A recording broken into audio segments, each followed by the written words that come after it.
to it.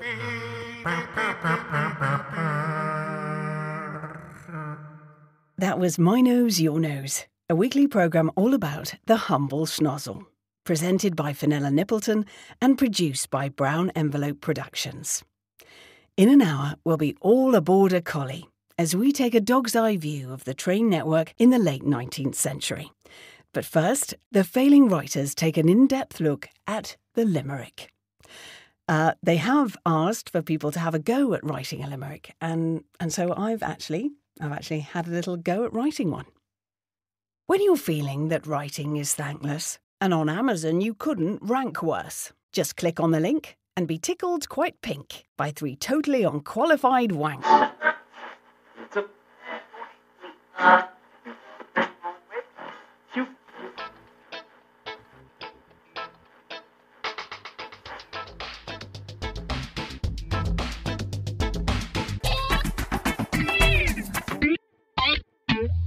Come with us now on a journey, for we are going to... Well, that's rubbish. Let's start again. I mean, that's going to make sense to people when they get right to the end, but for now, that just sounds like a rubbish start of the... But that's what I mean. Just forget it. I know. Yeah. So we thought that we might do a little special episode about the humble limerick. Yeah, straight in, bit of history, few funny examples. Bob's your uncle, done. Yeah, simple. But then we reached out to the limerick-loving community. Yeah, which is actually a thing, by the way. Yeah, and they are really kind of passionate, aren't they? Like, yeah, just a bit, yeah. There's like a whole secret subterranean world of limerick obsessives out there. There could be one living next door to you and you would never know. You're making that sound more sinister than it needs to be, John, really, I think. Yeah. Well, yeah, maybe. But you wouldn't catch me, would you, going on about limericks for ages and then writing a load of them and like making documentaries about them and stuff? No way, Jose. Jeez. Anyway, here's our documentary about limericks with some examples of limericks we've written afterwards. So enjoy.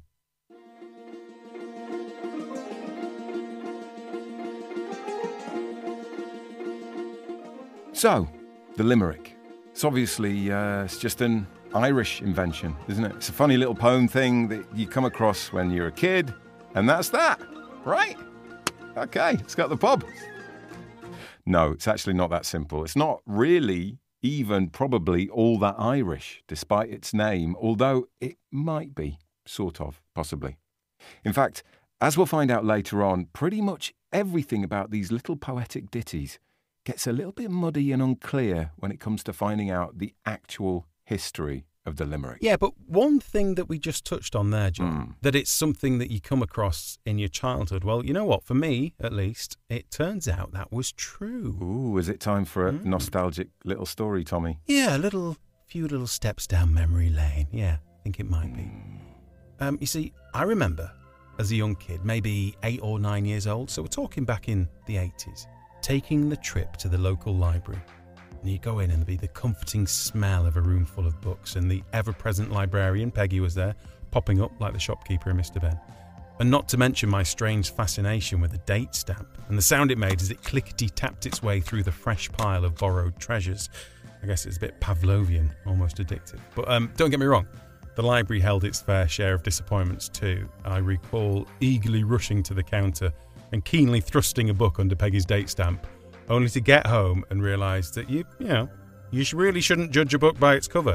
Crafty Ideas for Kids wasn't a cunning insight on how to be an underhand and subversive youth. It was just about making things out of cardboard and no washing up liquid bottles. But the other side of that coin was discovering books that, stay with you a lifetime.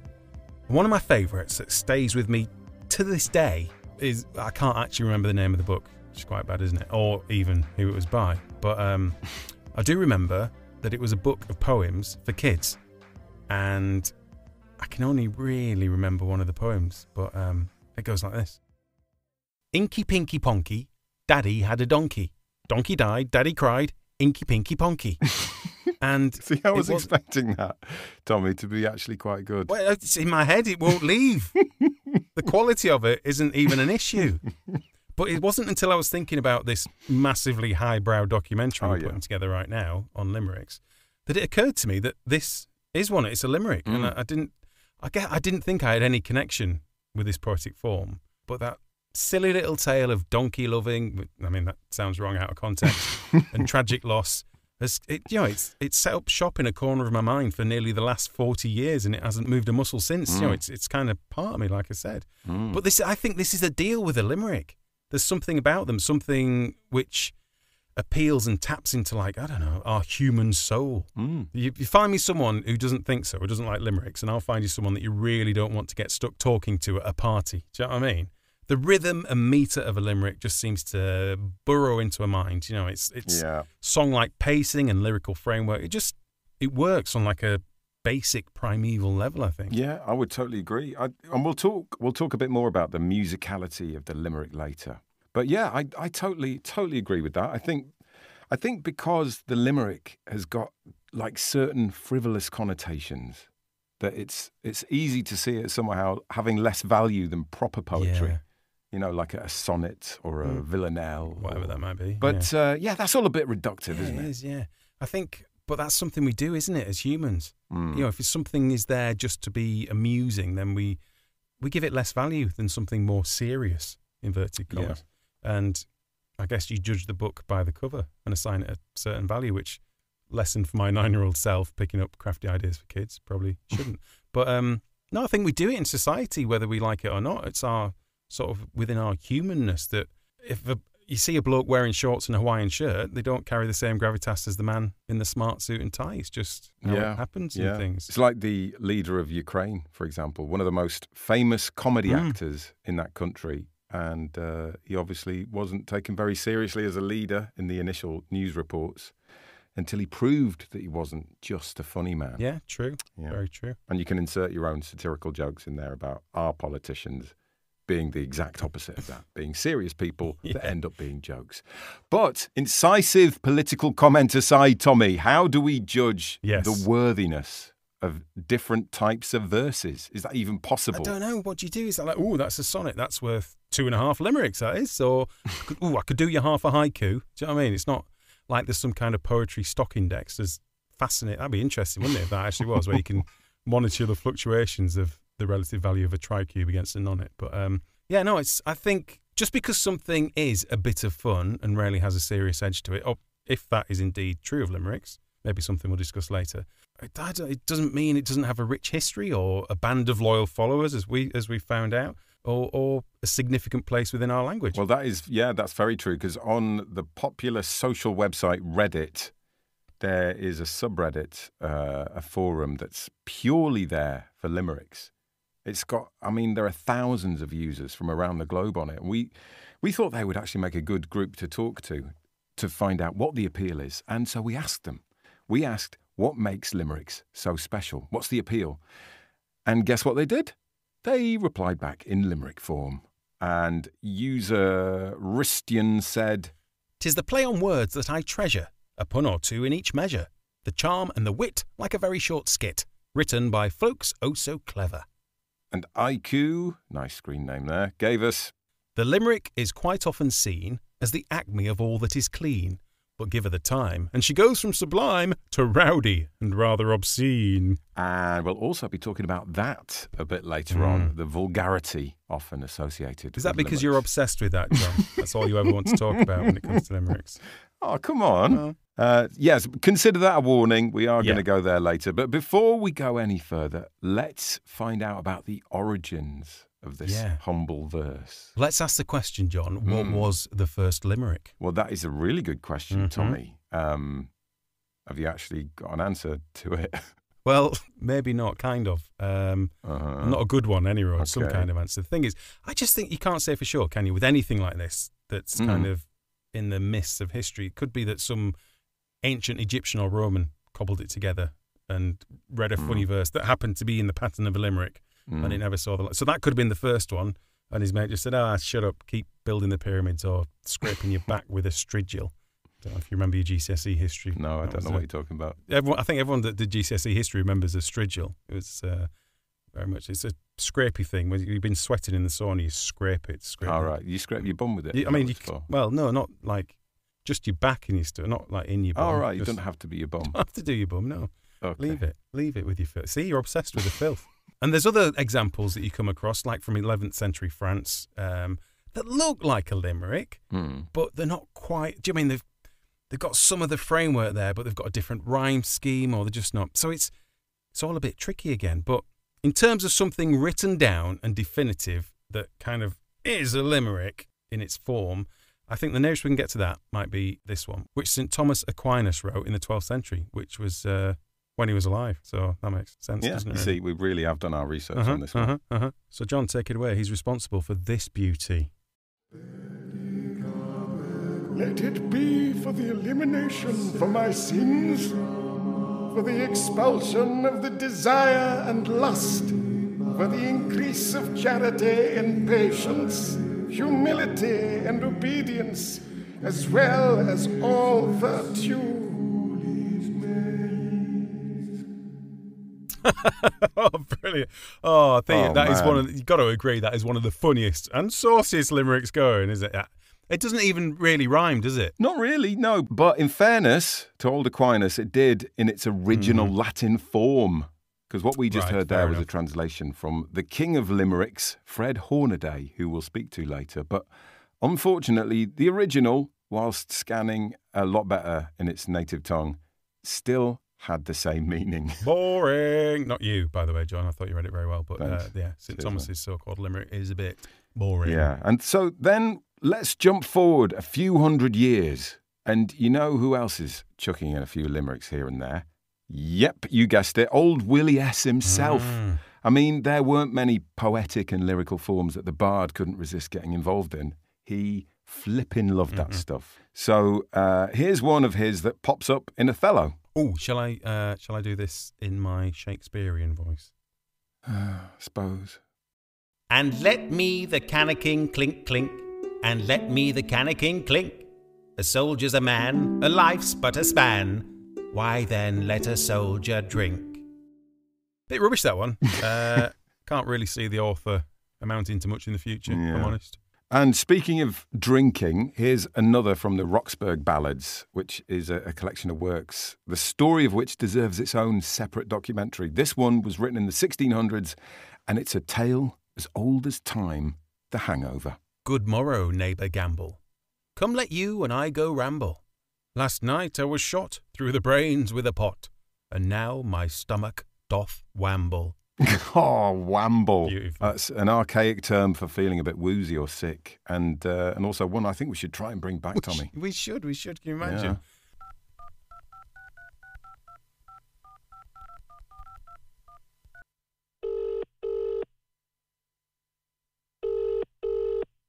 Yeah, boss. Oh, God. Yeah, no, I'm sorry. I can't come in today. Yeah, no.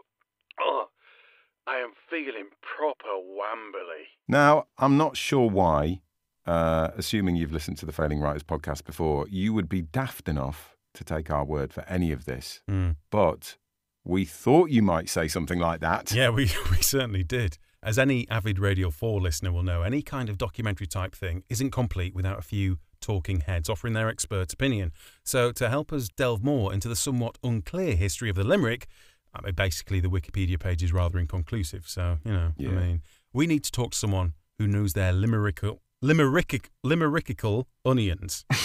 Why did I write that one? That's impossible to say. Why did you write that I don't know. It just seems limerickical. Yeah. Yeah. I can't even start it. Anyway, there was a doctor from Limerick who was somewhat of an academic, so we dropped him a line to take some of his time, so he could very kindly explain it. All. Nearly. Here's Dr. Matthew Potter, a published historian and curator of the Limerick Museum in Limerick. Hello, Tom. It's Mr. Dr. Potter here. John. Yes, John, I'm an ex. We're doing this properly. It's not like a normal last-minute glance at a few internet pages and busking it. No, I don't need to do this. I've actually spoken to Dr. Matthew Potter, who doesn't sound like that at all, by the way. Proper expert on the whole Limerick thing. So, no, you don't. I suppose we should be glad you didn't do it in your Irish accent. That would have been a bit offensive. Well, very offensive, wouldn't it? So. I thought it was still okay to do funny voices for, like, Russians, Americans, and Irish folk. It's all very unclear at the moment what you can actually get away with. Right. So. Yeah, well done for talking to the actual guy, because I do not want to get cancelled. No, you don't. I mean, we could have done it. We just pretended that it was, like, intentional ironic, then you can... All right, yeah, because then it's not racist, is it? No, God, no. No, Because if it's ironic, then... Yeah. you're making fun of the people that disparage other cultures, aren't you? So it's just ironic. Right, yeah. To be sure! No, that doesn't, you can't, that's not, okay. That's not all right. That's not all Sorry. right. Now here's the real Dr. Matthew Potter with his real voice, curator of the Limerick Museum, on why it's even called a limerick. There are a number of different theories as to how that came about. One of the theories is that it came from an old parlour game that used to be played in the Victorian age, where each member of the group sang an extemporised nonsense verse, which was followed by a chorus containing the words, "Will you come up to Limerick?" And this theory enjoyed a lot of popularity. But of course, it's sort of pushing the question forward then, why was Limerick in fact chosen for this particular parlour game? Another theory then has it that there were difficulties of rhyming the name Limerick with any other place name, and therefore it was known as the unrhymable Limerick, and that the poem then took its name from this. But actually, a number of people pointed out that in fact there are a number of place names such as Aberystwyth, East Wobbly, and Greenwich, which are also equally incapable of being rhymed in a limerick. So therefore, that theory doesn't seem to make much sense either. So, I mean, that's all very well, isn't it? But it doesn't feel like we're any closer, really, to knowing where it all started. But the interesting bit about that is that it was because Limerick didn't easily rhyme with any other place names. Warwick, so, Giggleswick, yeah, Alnwick, Berwick, well, Ladawala Werwick. There's a few. Is that last one? It's in Pakistan. Right. Good research. But it's kind of on shaky ground anyway, even if it did, because there's other places that don't rhyme, like Aberystwyth or Greenwich in his examples. Or Llanfair Pithwingis go ger chwr drobwath Llantysilio go go goch. Yeah, true. That is true. Oh, no, hold on a minute. No, because that name was made up. Yeah, so, but technically all place names are made up, aren't they? Really?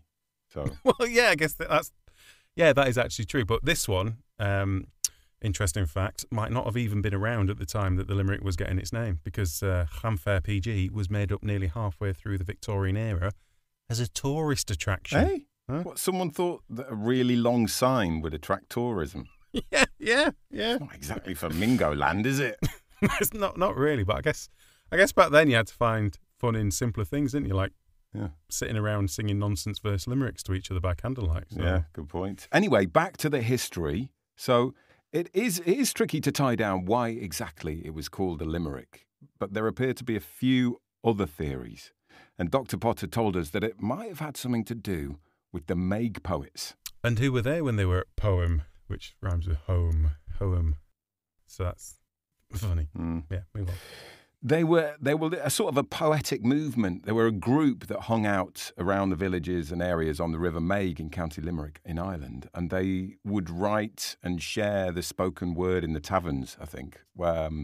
In particular, the tavern of Sean O'Toole, one of the founders of the Maig Poets. And it was he and the other founder, Andreas MacWraith, who ended up falling out. And this sounds a bit like, was this the inspiration for the Banshees of Inisherin? Got similar kind of vibes, isn't it? Like people in Ireland.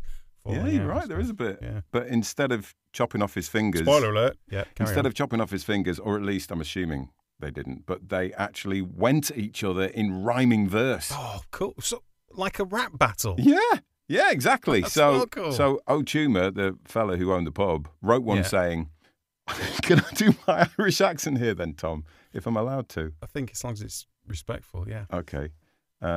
He wrote one saying, I sell the best brandy and sherry to make all my customers merry, but at times their finances run short as it chances, and then I feel very sad, very. Right. And then MacWraith replied, and you can do your Irish accent now, Tom. O'Toole, you boast yourself handy at selling good ale and bright brandy, but the fact is your liquor makes everyone sicker. I tell you this, your good friend Andy. Now, call me old-fashioned, but I reckon that's a better way of going about things than chopping your own fingers off one by one. But, less painful and easier, just coming up with a little rhyming thing. Yeah, definitely. But that could be a reason that they are called limericks, because these chaps from the Maig area in County Limerick... Limerick, there's a clue. I got it, yeah. They were knocking out these beauties, and, something that these might even be the first things that could legitimately be called limericks. Some think, so others don't.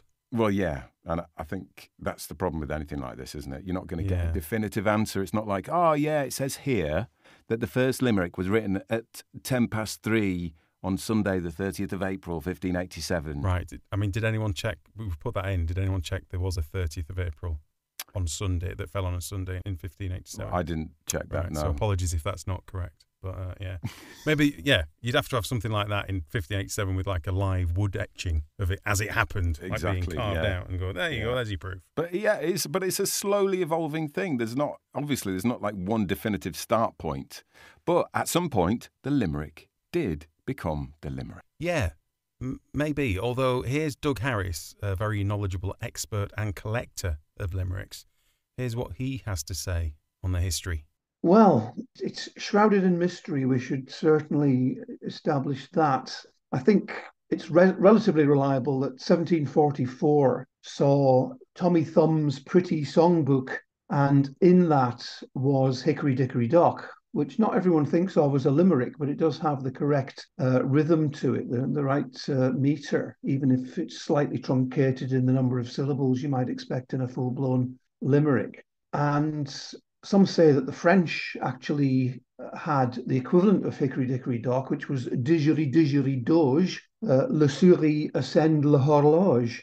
Can't find a date for that any earlier than 1744. So that's where we are at the moment, 1744 for the first printed limerick. However, we didn't get a limerick book as such until 1820, when a little chapbook on very poor paper, which is why so few of them exist now, called The History of 16 Wonderful Old Women, was published in London. That contained 16 limericks. There was an old lady from Norwich and Leeds and Surrey, etc.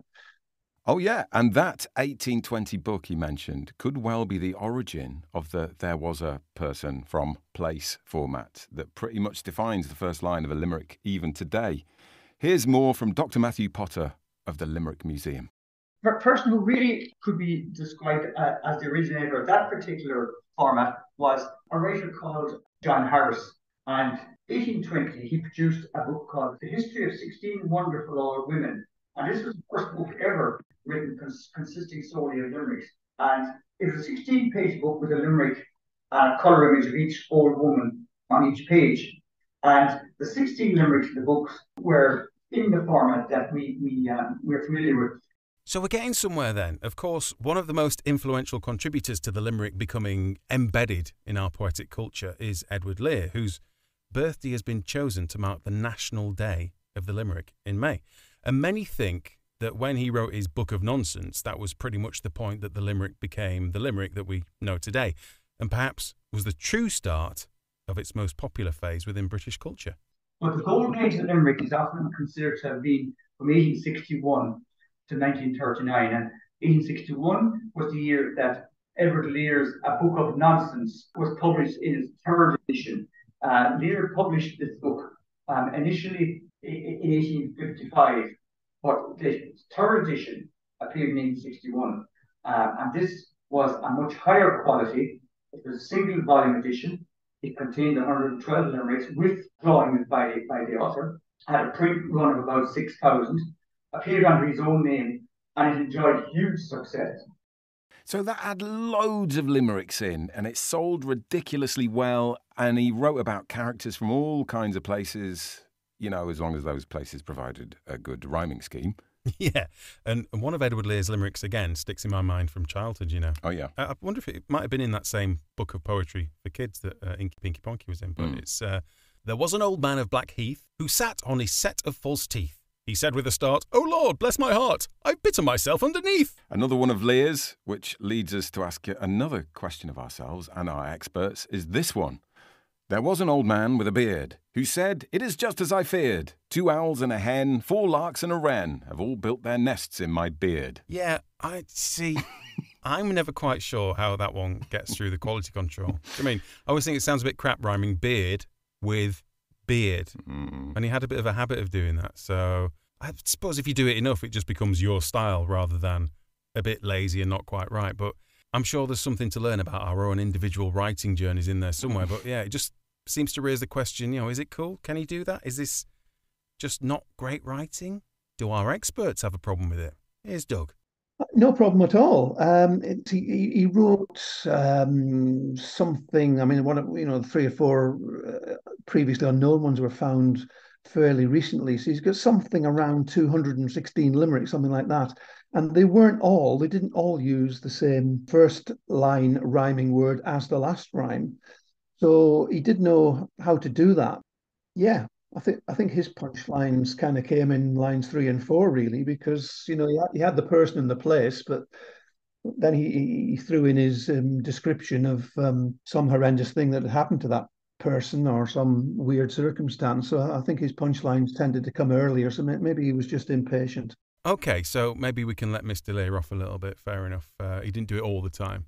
He was an innovator of the form, and maybe the point was, as Doug says, that the action happened in lines 3 and 4. So yeah, the last line was just a nice little finish. It's like the last slice of bread on a sandwich, isn't it? It's not Right. It's not doing anything spectacular, and it is pretty much the same as the slice of bread on the other side. But without it, your cheese and pickle is going for a Burton. Yeah, kind of, but still using beard to rhyme with the word beard. It's not I mean, really- in fairness, it does, Tom, doesn't it?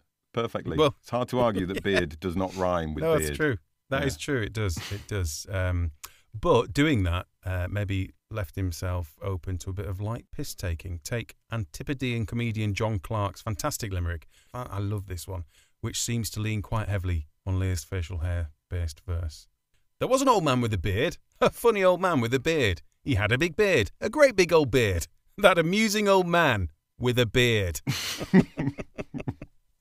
Yeah, he's not really holding back, is he, with that No. one? With the No, piss taking? he's gone all in. He's gone all in. I like it. So, seamless segue. What else do we know about limericks, Tommy?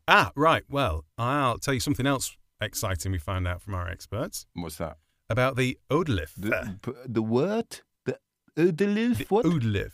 The omnificent English dictionary in limerick form. Ah, yes. There's a group of enthusiasts who Yeah. are trying to write a definition of every word in the dictionary, but in limerick form. I mean, come on. They started the project in 2004. And they reckon, this is interesting, they reckon it'll be finished by the 3rd of November.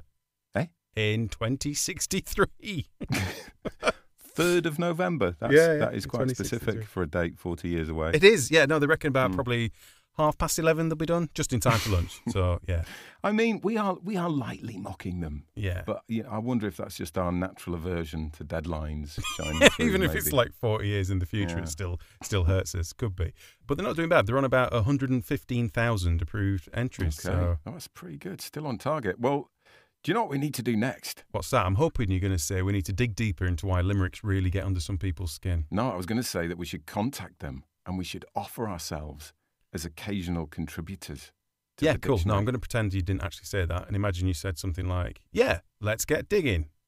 In fact, why don't you we'll just edit it through and everything. Just say, yeah, let's get digging. Yeah, let's get digging. There we go. Okay, John. Well, there's definitely something about them that seems to capture people, isn't there? Yeah, I mean, you only have to look at the illustrious list of writers who've had a go at writing one. T.S. Eliot, Spike Milligan, Oliver Wendell Holmes, Algernon Charles Swinburne, Mark Twain, Dylan Thomas, Rudyard Kipling, Dante Gabriel Rossetti. Is this list entirely men, by the way? Erica Jong, Nice. Beginning to think women don't write limericks. Where are we? Michael Palin, James Joyce, H.G. Wells, Lewis Carroll, Boris Johnson. Langford. Tell me you just didn't say Boris Johnson. Didn't just say Boris Johnson. Good. Let's continue. Yeah. So I suppose it's not that different to someone who loves, I don't know, doing crosswords or Sudoku Or any other martial art for that matter. But do you think it's just the way that some people's brains are wired that it almost becomes like a compulsion? Do you know what I mean? Like looking for the next one to do. Yeah. Well, maybe we should ask the people that seem a bit obsessed by the whole limerick thing, shouldn't we, really? We've already heard from the limerick addicts on Reddit. There's definitely a sort of a need for them, an obsession with them on there, almost a bit of a reverence to the form. So someone like Fred Hornaday, king of limericks.com, do you think he's obsessed? Well, I wouldn't like to comment. Let's ask him for his view on his own obsession. There's times when I definitely think I am. I've written a few limericks about that, in fact, about stopping writing limericks because it as an unhealthy obsession that I needed to get over, and I'll never write another one again. This is my last limerick. And then the next day I had a couple more fresh limericks. It does come in waves, though. There's times when I do obsess over it and I'm writing limericks. I've got little pieces of scratch paper all over the kitchen and all over the dining room table with limericks scribbled on them. And you'll find them in the glove box, in the car, and under the seats. Well, that'll be a yes then. He's way gone. Yeah, to be fair, I suppose that is how you end up running a website called King of Limericks, isn't it? Yeah, So, true. Yeah. And Doug seems to have a bit of an obsession too. You could say that, not only books. I must be past 4,000 books. But yeah, apart from books, I've probably got about 600 Limerick postcards. I've got board games. I've got CD and cassette and vinyl, audio, all kinds of stuff, napkins and paper and articles and magazine cuttings, tens of thousands of things in all, I imagine.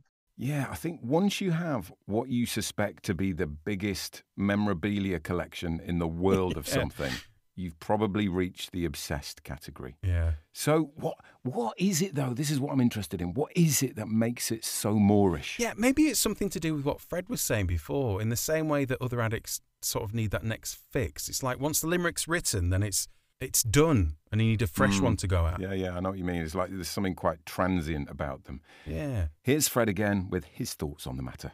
Yeah, well, it definitely fits with my philosophy. Apart from the King of Limericks, before that I had a website, or I don't know, it's the name of my book, I guess. My limerick collection is called The Tao of Fred, which is kind of captures the idea of that it's kind of funny and it's also philosophical at the same time. And so the transient nature of the limericks and non-attachment and creating something and letting it go, kind of like those Tibetan sand mandalas, although I wouldn't compare my limericks to a Tibet. maybe a high comparison to the sand mandalas that they do, but the concept, the idea behind it is similar. You spend time crafting something, and it's really the process of creating it that I enjoy the most. And then once it's done, it's I let it go. Yeah, and it's interesting that Doug has a similar take too, actually. Yes, I think it is very much of the moment. And they are pretty much disposable, but there is an endless supply of them. For me, it's a bit like a static download kind of thing. I write them most days, and when I do, I kind of forget them straight away. I can't remember any that I've written, and we're talking thousands. So that's kind of fascinating, isn't it? That what we've got here is a literary form that doesn't get created to kind of be remembered. Yeah. It's almost, a lot of it's just about the creation and the initial impact, and then it's right, done, on to the next one. I mean, why would that be? How does that work? Yeah, I don't know, but it does remind me of something else that Fred said that links into that, actually. The other thing about the limericks and that really tight structured framework is that it's like a puzzle, trying to get an idea and fit it into these 5 lines and so many syllables and the rhyme and everything else. It's like a word game or a crossword puzzle or something, trying to squeeze it into that tight little box. It's like a mental exercise, but also kind of a meditation, just to focus on this like a Zen koan, and then come up with something and then let it go. Yeah, so once you've completed the puzzle, you need a new one. So it is more like a crossword or jigsaw type thing. Yeah, well, that makes sense. So it is like a Sudoku or being an addict. Yeah. Maybe we should start a Limericks Anonymous group for them. Yeah, so they can come to mind you. Having said, we can imagine the meetings. Hello, I'm Richard. Hello, Richard. My friends call me Rick. I might have a problem with limericks. I do it all the time, making a little rhyme. And I'm starting to think I'm quite sick. Richard, out. You're making things worse. You can't come in here spouting your verse. You're being a pest. You're bloody obsessed. Oh, I'm doing it now. Call the nurse. Yeah, maybe they wouldn't be trusted to help themselves. I think one of the reasons limericks are so Moorish, as Reddit user Ahernia mentioned, is that they're very close to song. Yes. You see, the meter is like this lovely waltzy triple beat. Mm-hmm. Each foot of the line usually being anapestic. Hey? What? Anapestic. Da-da-dum, da-da-dum, da-da-dum. No need to call me dumb. I was literally just asking. No, Thomas, an anapest it's 1 foot of a line of poetry with 3 beats in it. Da-da-dum, like that, you see, with the third being emphasised. Right. And they also use the amphibrac, which is the dum-do, the dum-do, the dum-do. But it all amounts to the same thing, basically. It's a nice skippy beat that's used a lot in music. Hey, do you want to hear a limerick that I wrote to explain anapests in more detail? Not really. If you use anapests in a line of a limerick, it will sound fine. But master the knack of the great amphibrac, you've beat all other 3 feet beat time. Huh? Right. Well, that's cleared that up. Thank you. So there's loads of examples of limerick form in songs. Right. Like? Well, starting with Billy Joel's Piano Man. That's limerithmic. He said, son, can you play me a melody? I'm not really sure how it goes, but it's sad and it's sweet, and I knew it complete when I wore a younger man's clothes. Yeah. Or I Don't Want to Spoil the Party by the Beatles. Never heard of them. I don't want to spoil the party, so I'll go. I would hate my disappointment to show. There's nothing for me here, so I will disappear. If she turns up while I'm gone, please let me know. Ah, right, okay, I get it now. I've got one for you. So there's, oh, sweaty nose, go. That one too, isn't there? What? Oh, hello there. I literally don't know what you're talking about, Tommy. I'm Popeye the Sailor Man. I'm strong to the finish because I eat my spinach. I'm Popeye the Sailor Man. Oh, squatty nose. Yeah? Is that one? Yeah.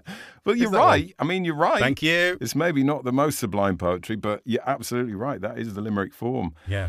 What else? Have you ever come across Beastie Boys negotiation limerick files from Hello Nasty? That is made up entirely of limericks. Clue is in the name slightly. Well, yeah. Okay. Yeah. In fact, in early rap in the 80s, before it became a bit more sophisticated, there were elements of the limerick popping up all the time. So the dudes from the Meg Poets having their limerick rap battles in the pub, they were just like massively ahead of their time. Yeah. Wow. Yeah, exactly. If you check out Grandmaster Flash's White Lines, great tune. That has a similar structure. It's shortened, but it's similar. So you've got phrases like, the money gets divided, the women get excited, now I'm broken, it's no joke, it's hard as hell to fight it, I've just thought of a classic tune, like just a tune that's limerick in its structure. Yeah? Have some of this. The Looney Tunes theme tune, yeah? Oh,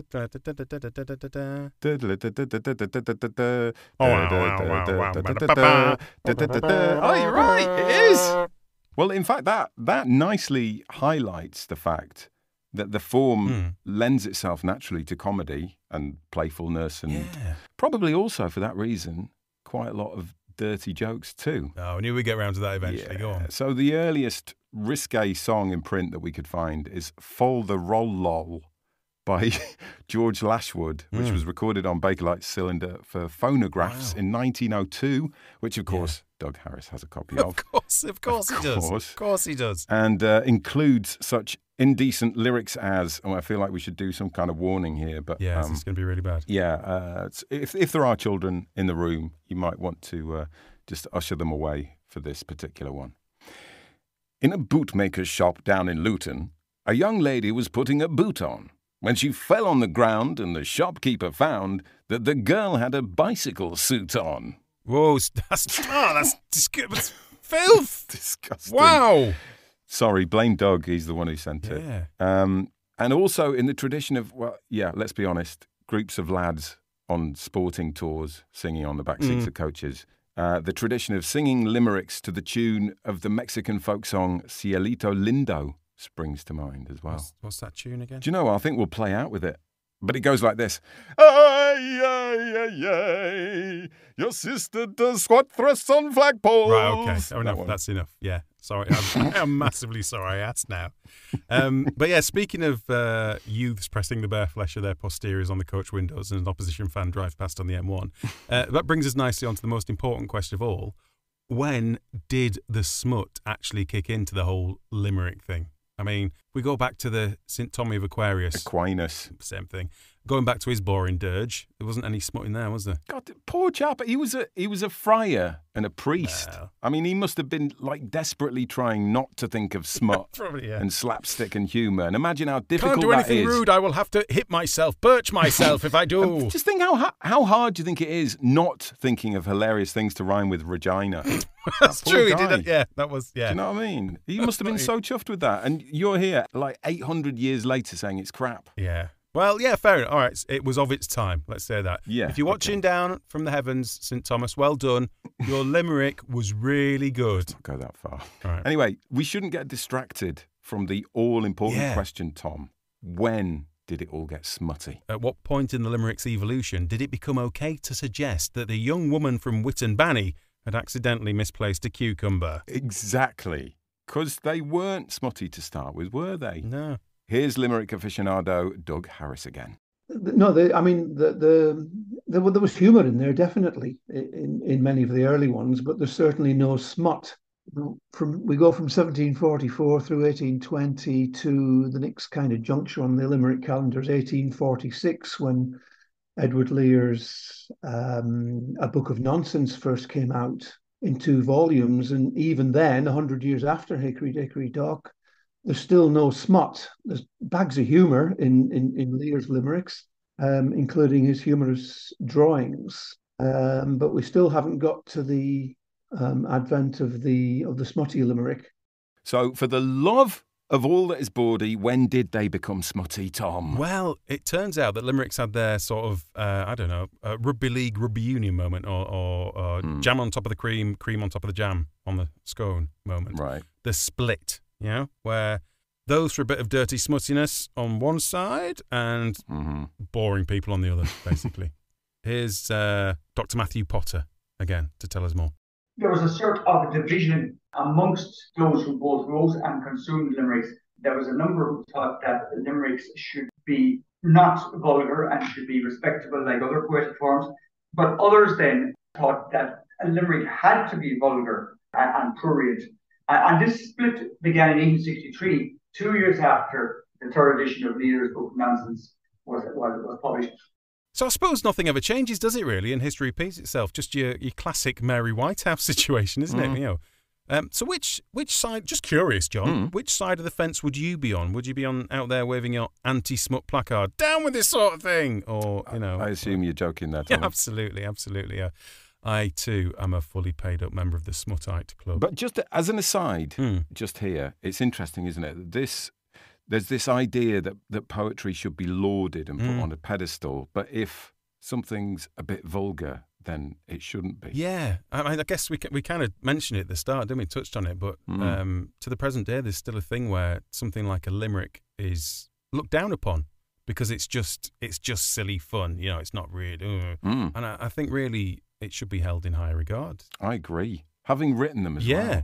I agree. I say, if you're writing prose, it's easier, isn't it? Because you don't have to rhyme. But in a limerick, you've just got those 5 lines to tell a whole story. That's what I'd say. I wouldn't disagree. Here's what Doug has to say about it. Are they looked down upon?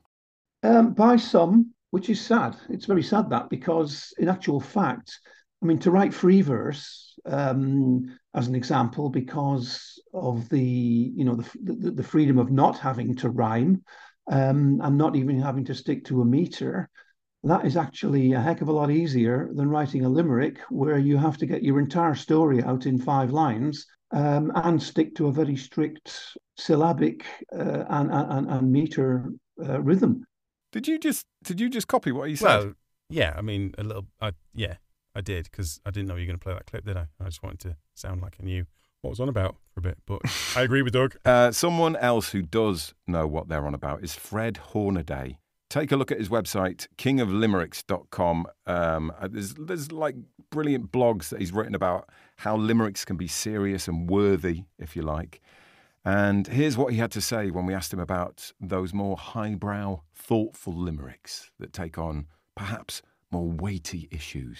Yeah, that's what I really enjoy, those types of limericks, and just, expressing these, more complicated ideas or observations and putting it into a limerick where it's kind of fun and easy to read. And in the age of social media, where our attention spans are getting shorter and shorter by the minute, the limerick is a really good way to express something without having to worry about losing someone's attention. Eh? What was he saying? Funny, lack of attention, nice. But yeah, I would have said exactly the same thing. So I really do know my stuff, don't I? So, yeah. Anyway, enough about seriousness. Yeah. That is literally not why anyone is listening to the Failing Writers podcast, is it? Ever. Let's be fair. No. Let's take another step along the bawdy history. Was there something interesting that happened when Punch magazine held a limerick competition, Tom? There was, John. Something that links us into talking about the vulgarity of limericks did happen when Punch magazine held one of its contests. And what was it that happened? Dr. Matthew Potter. The satirical magazine Punch started the first ever limericks competition. However, they were taken aback completely when they received a flood of vulgar entries. So many of the entries were obscene, the competition was abruptly terminated. This began the schism between the two types of limerick, the obscene one and I suppose we might call it the clean one. But even though the Victorians are often thought to be prudish, they actually enjoyed bawdy and obscenity, and obscene limericks flourished in the late Victorian Edwardian times and into the 1930s. And the whole competition thing, that became massive right at the start of the 20th century? Like ridiculously so. Dr. Potter was telling us the first prizes were things like £1,000 plus a fully furnished villa. That's like a massive prize. Ridiculous. Bloody hell. What is that in today's money? Well, £1,000 back then was worth over £100,000 in today's money. And, I mean, a fully furnished villa, that's just a whole chunk of change more, isn't it? It's mental. But, as Doug tells us, it didn't always go that smoothly. But, of course, eventually people began to get very frustrated because they realised when they saw the ones that had won that there was a bit of skullduggery going on. You know, it happened to be the nephew of the newspaper editor who'd won the competition, or it was some doggerel that was nowhere near as classy as somebody had sent in, and therefore they realised that, you know, the huge numbers of entries were not being properly scrutinised. They were just picking something out of a hat. So it ended up with these sort of limerick competitions being derided in Parliament under the sort of lotteries and gaming acts of the time. See, so that bit is funny. That reminds me, I don't know if you remember this as well, John, when I first started working in radio, when they got winners on, people would phone up to win a competition and they'd start going through the winning callers. And if they didn't sound like really bubbly and fun and therefore sounding good on air as a winner, they would sneakily tell them that they'd just missed. Oh, you got the right answer, but you just weren't the first one. Sorry. And then they'd go on to the next call until they was like someone that was screaming. Then they go, oh yeah, you've won. Brilliant. We'll put you on air. But obviously things are much tighter now. You'd never, ever get away with that these days. Oh, absolutely not. No, there's rules that must be adhered to. Yeah. Actually, well, speaking of rules, John, nice, another seamless segue. That does bring us on to our next point, doesn't it? Yes, because as with any art form, once we've accepted a particular set of conditions and boundaries that are universally recognised, then we can start to have a little bit of a play. Oh, yeah. And subvert the form and break or bend those rules, obviously often for comic effect. Oh, and by golly me, the limerick is no different, is it? Our friend Doug helped us come up with this. I say helped us come up with. Our friend Doug came up with this list that we've copied and pasted into this documentary with lots of different types of limerick that have a really good play with the form. And this list isn't exhaustive by any means. It's kind of just some of our favourites, really. Yeah. Yes. So first up, how about no limerick? Here's a very clever one from Sir William S. Gilbert. Who? Who you say? Did you just say who? No, never heard of him. I think you might have. I'm sorry, I'm just annoying you now. Sorry. Who did you just say? Who? I think you might have heard of him when you add in his writing partner, Sir Arthur Sullivan. Yes, that Gilbert. He wrote this. There was an old man of St. Bees who was stung in the arm by a wasp. When they asked, does it hurt? He replied, no, it doesn't. But I'm sure glad it wasn't a hornet. He is naughty. What a tinker. What a tinker. Hey? How about this one got me interested. I'd never heard of this one before, actually. Oh, yeah. A choose-your-own-ending limerick. A multiple-choicerick. Yeah. Hold on for the ride here. Here's an example written from our mate Doug Harris himself. Libidinous, ribald, obscene, involving the Pope or a Dean. The limerick's lilt is the draft up a kilt. And then for the last line, it's like Blind Date. Do you remember? Will you pick number 1 with double entendres obteen? Number 2 with intent to denude and demean. And then there's another, or number 3 on a wall that quite suits the latrine. On a wall that quite suits the latrine. Too many syllables in that one, Doug. I'm kidding there. Doug is pretty spot on and accurate with and very precise about his meter. Oh, yeah. So that was just a little joke. Sorry, Doug. I'll try again. On a wall that quite suits the latrine.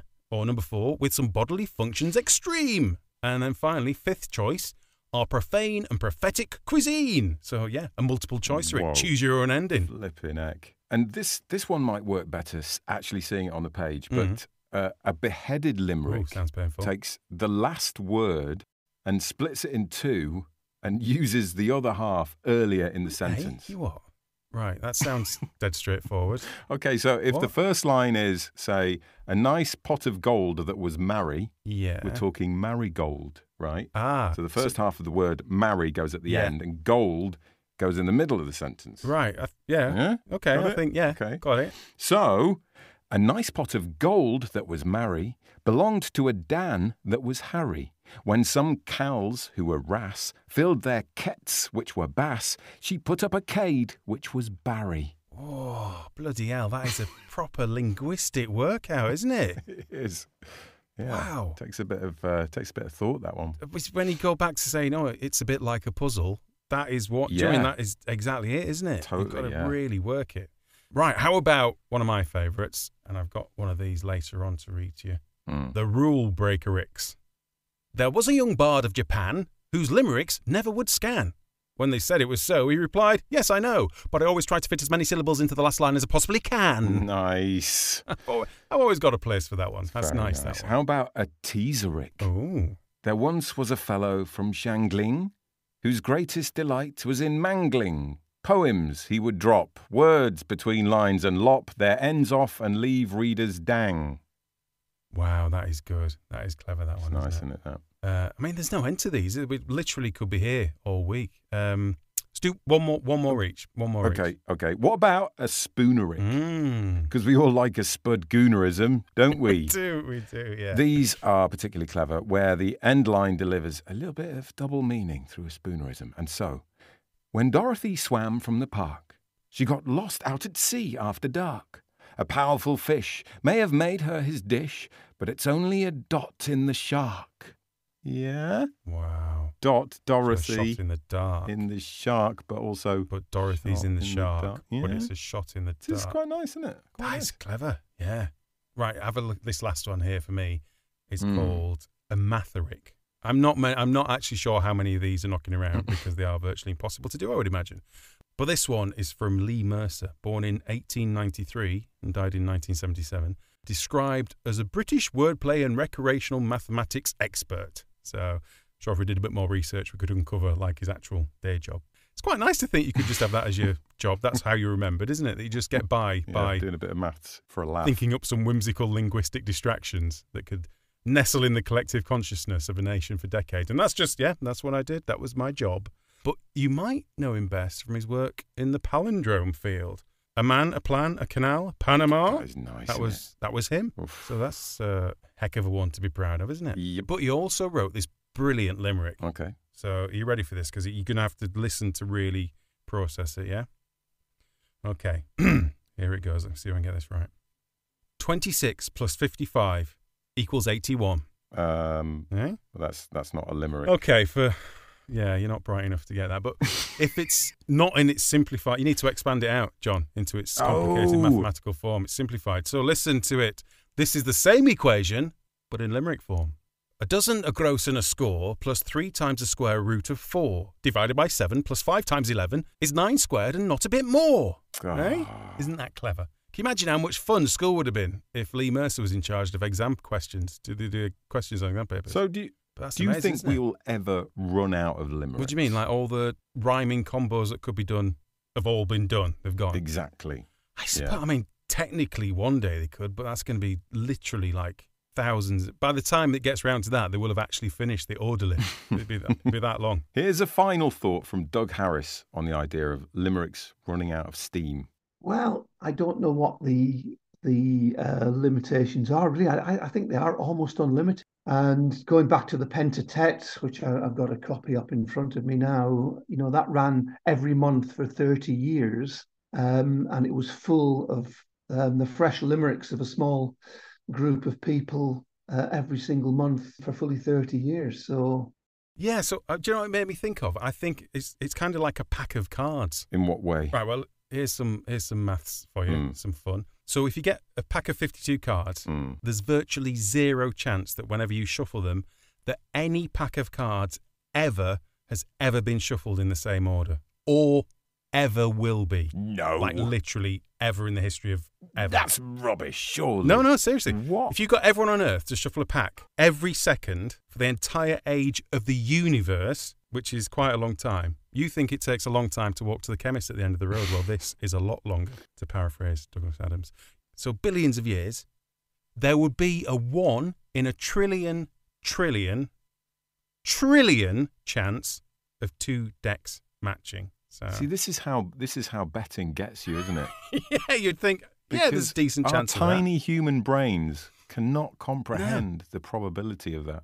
Wow. So, but hang on. So, what you're kind of saying there is actually a chance, though? No, I'm not really. No, there's very little chance whatsoever. But so I'm thinking, if you took all the possible words in the English language that you could use in a limerick and use to rhyme and stuff, and did the same sort of calculations, we're just not going to be running out anytime soon. No, it's good news for the limerick. Wow. Yeah. Facts. Yeah. And that is good to hear. In fact, it seems like quite a good place to wrap things up, I reckon, Tommy. I think we've done ourselves proud there, John. I think we covered everything. Yeah. Well, that's definitely everything. Yeah, I would imagine. That's everything, definitely, that there is to know about limericks. Yeah. And we won't have got anything wrong at all there. No, we're lucky with our in-depth research. Yeah, definitely. No, I mean, although, why let facts get in the way of a good documentary? Do you know what I mean? These days, we live in a post-truth world, don't we? Yeah. But still, I would be shocked if this entire episode isn't put onto university syllabuses for people. I would imagine people studying poetry for their masters. It's probably a bit highbrow for people just doing normal degrees. Yeah, you're right. Oh, yeah, definitely. This will be compulsory listening. Mm-hmm. They'd be mental not to. Let's put it that way. Yeah. I mean, I think accidentally we've probably become the definitive authority on the whole thing, haven't we? So. You know what we need to do, Tommy, to put the proverbial icing on the cake? What's that, John? We need to pen some of the best limericks ever written. Yes. No, we said about doing that. So I thought, while we had Fred on, I should ask him about that. So I asked Fred, the king of limericks, some tips. Okay. Brilliant. What did he say? Well, he said this. Well, after, writing so many limericks, there's a lot of different ways it can come about. For a while there, it was just, I would come across an idea in a book.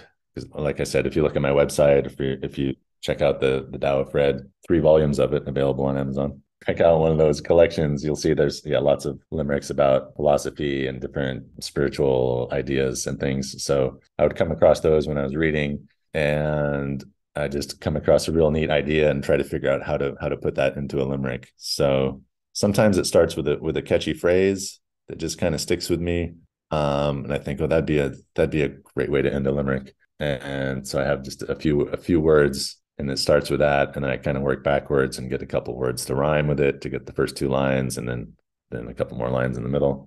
Other times it just starts with those rhyming words, and I think, those are some pretty interesting words that rhyme together. How could I fit those into a little story together? Because that's the idea, to get it to rhyme, but also to have some connection in a storyline where those 2 normally unrelated words might fit together somehow. And that's kind of the trick. Right. Let's get right in then. A huge thanks for their contributions to Dr. Matthew Potter, curator of the Limerick Museum in Limerick, Ireland, Doug Harris, Limerick collector and all-round font of knowledge, and Fred Hornaday, creator of many, many limericks and of kingoflimericks.com. You can find all their details in the show notes. And we should say here that if there are any inaccuracies that you spot in this documentary, it's John's fault.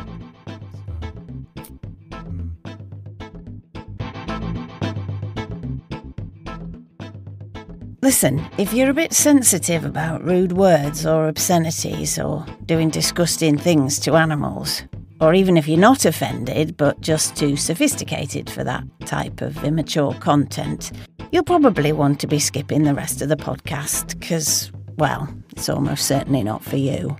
Which is a shame, because it's probably the best bit of the show, to be honest. But, each to their own. Tommy? Yes, John? Look who we've got here. Hello, David. Hello. It's Dave. I'm back. Dave, are you back for good? You just popped back? What's No, the score? I'm just back for a little. Just back for this. Back for a bit of fun. Accidentally All right, fair here. enough. Didn't realise we'd be here at the same time. It's just Yeah. an awkward. Oh, hello. Now I can't really leave now without Oh. it just seeming a bit weird. So, but fortunately, I just so happened to have some I was limericks. going to say, you on need me. to be prepared because welcome to the 2023 Limerick I Off. couldn't miss this, could I? Hardly. No, Hardly. do you know what's... So we said about writing these limericks. And when I first started, I was like, shit, I can't write a limerick. I thought this would be so up my street, like little short stuff, silly rhymes, funny bits, a bit like a joke. And we talked about in the documentary a bit like, it's like puzzle putting. I think, God, this is just like me. And I just sat with a blank page and thought... What were you struggling with? I don't know. I see. Similarly, I thought it'd be really easy, but I think part of the problem, Tom, is when you gave me the brief for this initially, you said that we were going to write some filthy, rude limericks, right? Yeah. And I think that makes it even harder because when you're trying to write something that's a bit dirty or a bit rude, it's got a rude word in it. There's only a small number of words to choose from. And it's very easy to give it away because if the first line says the thing about true. old Mrs. Bunt, it kind of gives away where the punchline's going to be. So I think you made it hard for us by suggesting that they should be rude. But then I think I had some kind of, I don't know, epiphany or watershed moment or the dam broke or whatever. And everything just flew out of me. Oh. And what was that? It just happened. It just It happened. wasn't like, It just "Oh, happened. I'm just gonna start writing. No idea. It just, Oh, just interesting. happened. So now I've got 3 or 4 that I am actually pretty happy That's with. good. Oh, that's good. That Well, I is think one good. of them might be the best limerick ever written as well, by the way. But I mean, we'll see when we Wow. get to it. Well, I've written one that's kind of all right, one that's not quite so good, and one that's about how hard it is to write Ooh, limericks. meta. Yeah. I think it's really easy to write a limerick, but incredibly hard to write a good one. That's a good Yeah. comment. It's like they're the easiest thing ever Yeah. just to chuck out, but actually a really beautifully crafted Yeah. one. You find yourself performing like extreme linguistic contortions, don't you, in Yeah, order to get yeah. your rhythm and your rhymes in the right A place. moment to learn, a lifetime to master. That's what Oh, they say, yes. isn't it? That's it. It's just. That is it. Anyway, should we share some? Should we do some? Well, then- Yeah. Well, as it was your idea then, Tom, why don't you start us off? Don't go with the best Okay. one, though, the best limerick No, ever no, written, I'm going to save that obviously. one. Yeah. This one's a bit of a classic, I think, really. I don't know if it sits so well in these modern times. But Have you rhymed the last word of the first line with the last word of the last No, I line? haven't. I've not gone that. I've Phew. not just done the beard. Just the content, really. But let's see. Let's see how we get along. All right. There was a young woman from Bicester who wanted to become a mister. So lopped it off did she, and Mark became Marie. And her brother had a new sister. Nice. That's very contemporary, isn't it? Yeah. Yeah. It's very much in the old. I think that's a very old style one, though, isn't it? You could imagine that around sort of the 1900s. I would enter that to win the competition for £1,000 and a fully Yeah. furnished villa. Definitely. Oh, that's It's not offensive, that one, is it? it's Anymore? not- I don't know. I don't. I think that's all Probably. right. I think that's okay. There were no rude words in it. No, either. No. it's just. It was innuendo. It was Just like lopped it carry on, off. wasn't it? It was all innuendo Yeah. Yeah. and suggestion. It was. That's okay. I've got one a bit like that, as in there are no rude Oh, words Go on in it. then. You slip that one in next. Old school. It's old school, yeah. Go on then. A campanologist's luck went wrong when his bell got smashed by the gong. When the parish are seated, with what are they greeted? A ding instead of a dong. Oh, that's very nice. How genteel, That's nice lovely. and gentle Yeah. as well, isn't it? I went a bit harder, I suppose. Oh, hello. When they say you should write about what you know. So I went. There once was a robber from Bristol whose penis was shaped like a pistol. When doing a stick up, he just hold his prick up, and that's why he's now on a listle. It's nice. I Lovely, like it. lovely. Little twist at the end there. Yeah, exactly. Yeah. Had to make I up. can't a get it to word. rhyme. Screw it. It don't matter. Exactly. It's funny. That's where it Yeah, goes. that's fine though, isn't it? That's bending the rules, and then that's funny in itself. So that's Exactly. double yeah. bubble. Is it my turn again then? Yeah. All right. There was a young man from Verdun who got a rabbit stuck right up his bum. With a carrot teased, it emerged with ease, but his mate still called him Warren. Nice. Slightly awkward rhyme at the end there, but nice. Yeah, little Again, strange. it sort of made it funnier. I think weirdly. playing around with rhyme is nice. though. I've got one about animals up bums. Yeah, isn't that weird? Every time I do one, you go, oh, yeah, I've got one like I've got that. one like that. That I wanted to write one that was like a double rhyme, like a Ooh. rhyme in the middle of the line and then a rhyme at the end. And I thought, I thought I'd give myself just a challenge. To make it a bit harder. Yeah. So it goes like this. This bloke Cyril thought it'd be fun to shove squirrels right up his bum. One crawled through his guts, ran off with his nuts, moved to Wirral and married his mum. I don't know how to finish this, so I'm going to write this as the end line. I couldn't think of anything else that rhymes with squirrel other than Cyril and I have a Wirral. limited amount of rhymes, and this is how it's going to end. Yeah, I think I set myself up there quite early. But I just thought I'm going to persevere. Edward Lear would have just used the first line again. Yeah, exactly. Wouldn't he? That bloke Right, Cyril. I've done it all in there. I'm just going to repeat it. That silly old something of something. I think, though, the extra rhyme makes it funnier, even if you don't know what the words mean. Like extra bits that rhyme. Just I think it's somehow true. It's funny. Yeah, it gives it a bit more bounce, doesn't it? Yeah, yeah. Oh, good, that one, John. Thanks, Dave, mate. have you got one about any animals in orifices? No, I haven't actually. I sort of started to run out of Orifices. rude words. Rude words, So I yeah. kind of wrote one about the podcast Oh, instead. oh, nice. Go on then. About us. But I also, see if you can spot the slightly awkward rhyme. There once were 3 boys with nice voices who often made terrible choices. One of the last was to start a podcast, and oh, how we wish they'd revoice this. Oh, nice. Yeah, I clever. thought that was good. That was a good rhyme. That's clever. Yeah, well, I thought, Yeah, I like that. self-referential. Have you got a podcast one, Tommy? Yeah. 3 idiots started a podcast for fun to try and bring their writing along. They tried not to fail, but with no great avail, because they never finish what they be. Nice. Ah, The form there. Clever. So that last line should be begun, but didn't finish it. Oh, but you But I did that's begin clever. saying begun, but didn't finish saying begun. Yeah, very clever. All our deadlines for writing have gone past. Other folk have all hit theirs in contrast. So now we lament, knowing we should have spent more time writing and less on the podcast. I don't like that one, John. That hits a bit too close to home. It just feels sad. It feels melancholy, that one. It's just a bit like, oh, yeah, you're right. Oh, yeah. Oh, Good bloody point. hell. What's the point in trying? How about this one then? Saying about playing with the form. I had a little play with the form. I did. Did you? There was a horny young woman from Toaster who wanted her husband to help spit roaster. So he based her in oil and wrapped her in foil. Then she left him because he always took everything too literally, and there were other underlying trust issues in the relationship too that had never been addressed, but this really was the last straw. It's good. Yeah.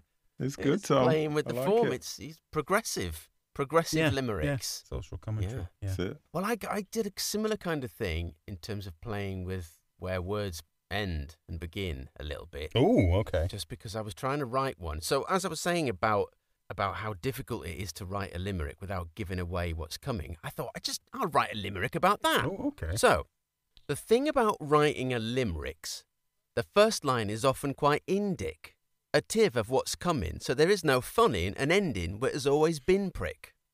There you go. Yeah. See? I need to see that one written down somehow. Yeah. I liked it, Dave.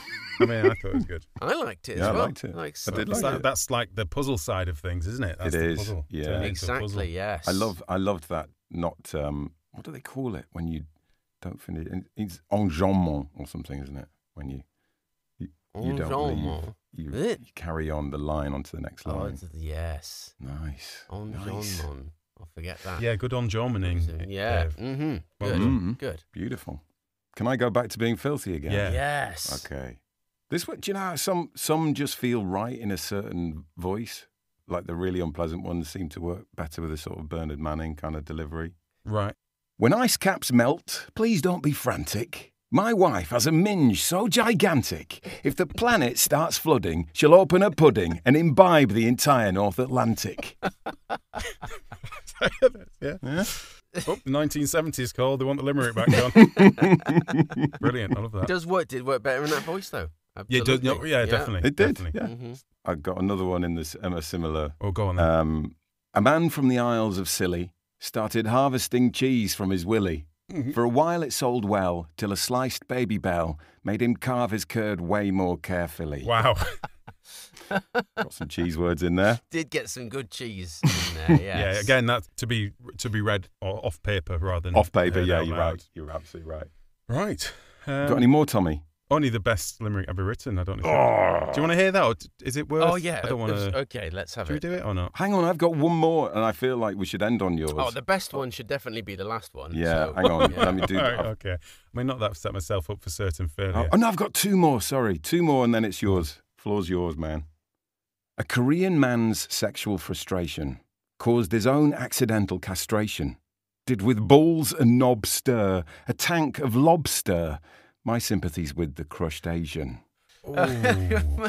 Come on, that's good. Do you know what? As soon as Come you mentioned on. the Korean man in the first line, I was thinking, when's that going to become relevant? Why is that awkward thing massively relevant later? Where's this coming back? Where's the record here? That wordplay. It's the details that matter. And my last one is... this one's got a title. This one is called Ornithology. A cock stood high up on a crag, said, I don't mean to swan round and brag, but I've fondled a tit, with a chuff I've done it, so what I'd love now is a shag. Definitely one for the ornithologist there. Yes, carry on There's spotting. a bird in every line.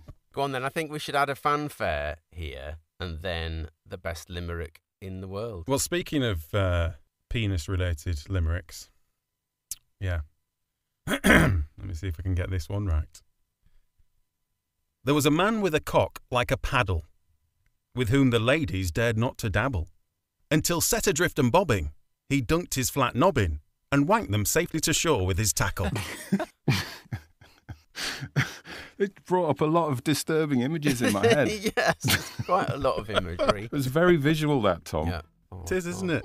And Bobbing motion. Yeah, bit too visual. Yeah. So I think in like 100 years when someone else does a documentary on limericks, in the same way we delve back and That's going to be in it, isn't I it? think that one will Yeah. feature. Yeah. Oh, there we go. I enjoyed that. It was fun, wasn't it? It filled a limerick-shaped hole in our lives. That's what that did. Bit of That we fun. didn't even know we had. Well, hopefully we still have room in that hole for some of our favourite ones from our listeners.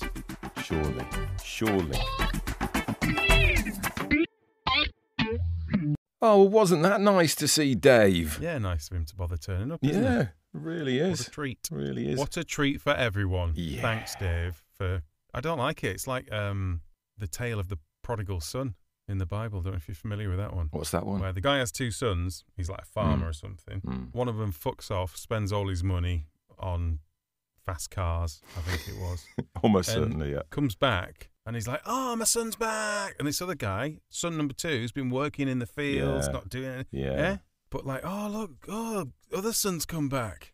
Can't remember how it ends. Yeah. Maybe they all get smoked and struck by lightning. I don't know. But yeah, so that's Dave, that is. But you're saying that Dave is basically everyone's favourite because he never turns up. Yeah, how does that work? It's outrageous. It's not right, is it? There's Let's me not and do you that again. tilling the fields, metaphorically. That's it. Yeah? Dave just swans in. Waltzes back in. Honestly. But hey, look what we've got here. We've got a load of limericks, as I've promised. got a big pile. Right, apologies to anyone that sent them in who doesn't get read out. We've had so many in. It's been amazing. It has. So we're going to try and get through. Well, I guess technically we could read them all and be here forever, but frankly, we can't be asked. So we've picked a number that we're happy with. Yeah. If you're not in that amount, many apologies. Yeah, we're going to be reading these fast anyway. So Right, John. yeah, do you want me to kick us off? Go for it. All right. Well, this first one is from a regular contributor and listener, Craig Margolis, Craig Margolis. competition winner back in the day. There was a Craig from Washington who, no, I haven't thought this through. Carry on reading his instead. You should never start doing that. Should never start a Figure limerick out where blind, you're should you? going. Just No. absolutely setting yourself Especially up when for you fall. got a 3-syllable word to end the sentence. Yeah. Move house, Craig. There was once a failed writing trio who put out a pod with great brio. They laboured with class to not be an ass. Lordy, hope they don't have an ego. There we go. Nice One little about the podcast pod-related there. one Yeah. there. Jolly good. Next one up was one of the people that helped us out on Reddit that we Oh, talked yeah. about in the documentary. Dope Charmer. That's their real name. I assume so, yeah. Mm. I don't know what their screen name is. I think it's Yeah. Fred Smith. But yeah, Dope Charmer wrote, went down to the old hardware store to impress my lady with chores. God knows I'll do anything for a screw, though she says that my drilling's a bore. Very good. So, Very yeah. good. Bit cheeky. Yeah. bit of... That would work well in with a Yorkshire accent, that one. Right. I like feel. Because then you could say, "Out for a screw." Out for a screw. And that would scan a bit better. Look at me, already criticising. I don't think we need to be editing them and criticising them. Quite like that one. Sorry. Yeah. Sorry, Dope Charmer. Moving on swiftly, Martin Healy, our old boss. I say we have full disclosure. We do love Martin, and he is an amazing person. Yeah. So He was always going to get one in, to be fair. Interestingly, he decided that he might... He sent two. He sent two, John. Yeah. Typical Martin, pushing the envelope. But interestingly, what he's done is the first limerick that he sent us has been put through ChatGPT. And that is, there once was a podcaster named Joe. Oh, sorry, I should say the prompt that he put in was write a limerick about podcasting. And the AI came up with this. There once was a podcaster named Joe, whose voice was as smooth as a rose. He spoke of the news in a way that was cool, and his listeners would never say no. Yeah. I feel like AI hasn't quite sort of... If I was working on the AI stuff, they've got all these people now, and it's a big thing. There should be like an entire wing of Google or whatever that is literally AI sense of humour development. Because it just doesn't, does it? I think it's going to be the last thing that it's going to get right, isn't it? Yeah. Because it fundamentally doesn't understand. Maybe that'll be the real sign that the singularity is here and we're fucked. That we're screwed. When AI makes a successful joke all by itself. I think so. But that's not... Anyway. That's not just a little bit bad, is it? It's just nothing, isn't it? It's just a bit nothing. It's genuinely. But then Martin wrote one about that, which is quite clever. So do that one, John. Do that one, John. As a writer who's failing to write, I thought as a trial that I might get ChatGPT to write something for me, but it seems that AI is just shite. Not wrong, is he? No. He's not wrong. No. The next one is from a young man called John Preston, and his goes, there was a short man from North Shields who waved it about in the fields. The birds thought, what fun! A worm for my tum, and the ladies who saw it all squealed. That one, I could visualise that. I don't know about you, Tommy. Yes, uncomfortably so, yeah. And this one is from Hayley Price. Oh, this one, I like this one. This is one of my favourites that we got sent in. Yeah, I like this one. Yeah. There was a young lady called Jane, whose limericks never would rhyme. The reason is clear, she had no ability, and the lines she writes are so long they won't even scan properly. It's just, I like ones it's nice, like that. well put together, that. Yeah. Next one is from Steve Salisbury, who is a massively devoted listener of the podcast, so thanks for sending this in, Steve. For weeks he had been struggling to write. He found the failing writer's website. He was enthralled, enticed, completely enthrised, so he binged every show in one night. And extra marks for using enthrised in there. That is amazing work. Loving it. Made Tommy's day, one. It really did. Oh, we've got one here from Doug Harris. Doug Harris, memorabilia collector of limericks, you will remember from our little highbrow documentary. I'm frittering my hours all away. My schedule has gone quite astray. Procrastination, my intention evasion, means I'll finish this limerick one. Oh, that's embarrassing for Doug. He's missed a word. Oh, yeah. Do you know what I mean? When you think he knows about limericks and has got all that collection, and then he's messed that one up, hasn't he? I think probably couldn't think of a word to rhyme with astray, and so he's put the ... there, thinking I'll come back to it. I'll come back to this, and I'll add it later. Doug, what have you done, mate? Never mind. Right, what if we did? Procrastination means I'll finish this limerick one day, probably. It's probably the way to go. Surprised I didn't think of it. The next one is from Corby Matt, who's another one on Reddit. I like this one. And this one is very clever. So he said he wrote this one when he was doing a lot of I think copywriting or something to do with that. So he'd seen the lorem ipsum, which is a placeholder that designers use before they've got the text while they're drawing their pictures. So it looks like language and can be put into place in lieu of having the actual copy. So this one is, lorem ipsum dolor sit amet is nonsense or near enough, damn it. But typesetters swear that if it wasn't there, the text wouldn't fit and they'd cram it. Oh, it's nice. It is very nice, though, isn't it? Really tidily written. Yeah. Nice rhythm in that one as well. Yeah. Fits very nicely. And then you've got the listeners can't see this, but fit and aid crammet is all one word. Yes, yeah. Which works very nicely too. All right, and finally, Des sent in this one. I know a fat man in St. Bees. His problem between us is the cheese. Shovels it in with crisps, despite all the risks of coronary heart disease. It's quite a nice last line, isn't it? Yeah. I like that. It's bleak, but it's nice. Well, Des is in fact a very good friend of mine, and he is obsessed with cheese. He eats far too much cheese. It's a cheese's heel. A cheese's heel is cheese. So I like to think that hopefully I will outlive him, and I'll get to read this at his funeral. Nice. He might also bequeath you his cheese collection. Yeah, might do, yeah. Yeah. Would, be nice, wouldn't it? Yeah, Little bonus. Be a nice funeral. There'll be like the chocolate fountains, but they can do them with cheese, like a fondue thing. I think we'll probably have one of them. I suspect, Tommy, he also likes crisps. He does. He does. How did you know? I got the feeling. Yeah. But he's not from St. Bees, I'm guessing. That's just because that very conveniently rhymes with cheese. Well, assuming he doesn't pop his clogs in the next kind of few years, he's got time to move there, hasn't That's he? a good point. Or anywhere else that rhymes with cheese. Think about it, Des. It's worth thinking about. Wouldn't that be nice? If that just fit beautifully, that would be the perfect eulogy then, wouldn't it? All right, you know what to do, Des. Keep on the cheese, mate. They were good. I enjoyed reading them. Well done, folks. Yeah, thank you so much for sending them in. It's always interesting to hear what other people have written. And, well, that concludes our Limerick Odyssey. It does. Have we found out everything that we wanted to find out about limericks? I don't think anyone's any the wiser, but hopefully we've had a fun hour or so of listening. Thanks for listening, everybody. Yes, thank you for listening, people. Yeah, and really appreciate it. Next week, we have an interview with the amazing journalist and music journalist, Laura Barton. So, worth listening to. I mean, we always say that. We never kind of go, give next week a miss. But it really is. We might have said that, actually. We might have actually said that, yeah. Twice. But, do join us for that. Excellent. And remember, it would be lovely if you could take the time to review us or just send us a little message if you feel like it. It's nice to know that people are out there actually paying some attention. Oh, I'll tell you who we did get a message off, John. Who? David Lucas. Oh, we did. We critiqued his preface of his book, and he actually said thank you and said, were you useful? So I know, that was amazing. And he was particularly nice about you. Yeah, he liked your finicityness. Yeah, he didn't mind it, actually. He took it very well. Yeah. Which is what we were hoping, because we did like the piece. Yeah. So, yeah. And just to take us out at the end, John is going to do a live impromptu limerick off the top of his head. Go for it, John.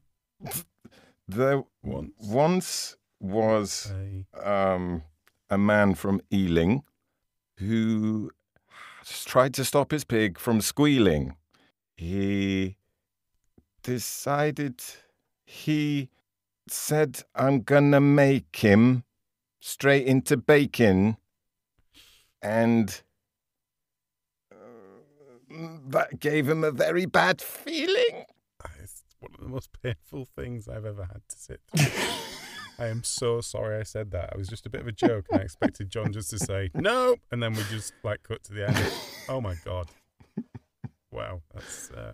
And now, in the presence of His Royal Highness, King Charles III, we have the Failing Writers Mariachi Band singing the traditional Limerick song, I believe.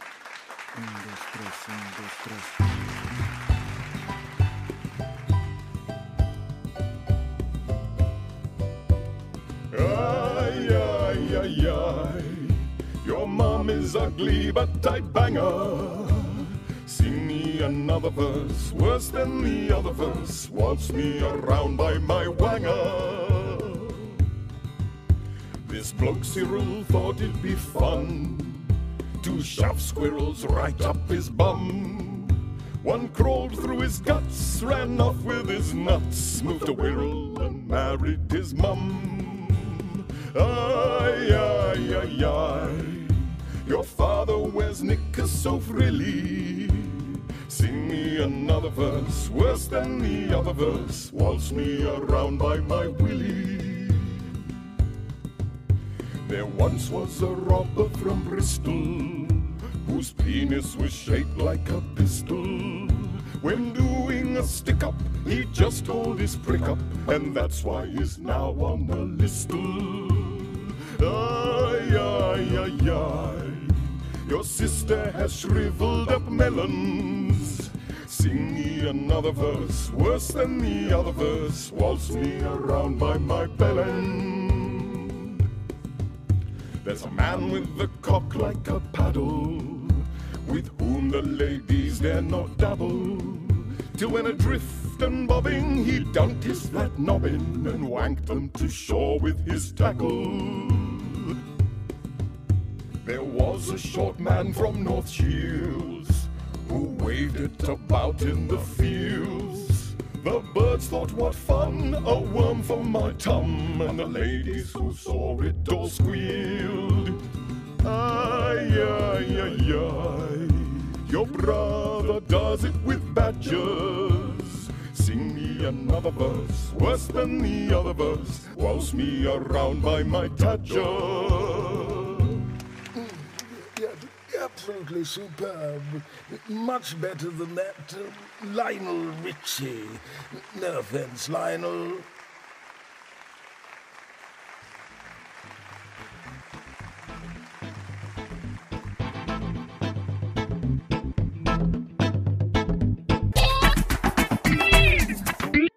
Hello? Where's everybody gone? And hopefully we've just, we've taken them on a journey, because if I know anything from watching and listening to documentaries, that's what's important, because at the start of any documentary, they're always going on a journey. That is true. I'm going on a journey. We should have said that at the start of the limerick. It should have been, we're going on a journey to discover the true meaning of whatever, limericks, blah, blah, blah. Well, Tom, I'm not being funny, but we could do that now and then edit it back in the beginning. It'll sound weird and out of place now, wouldn't it? Shall I just put a quick line in? Come with us now on a journey, for we are going to... Well, that's rubbish. Let's start again. That's going to make sense to people when they get right.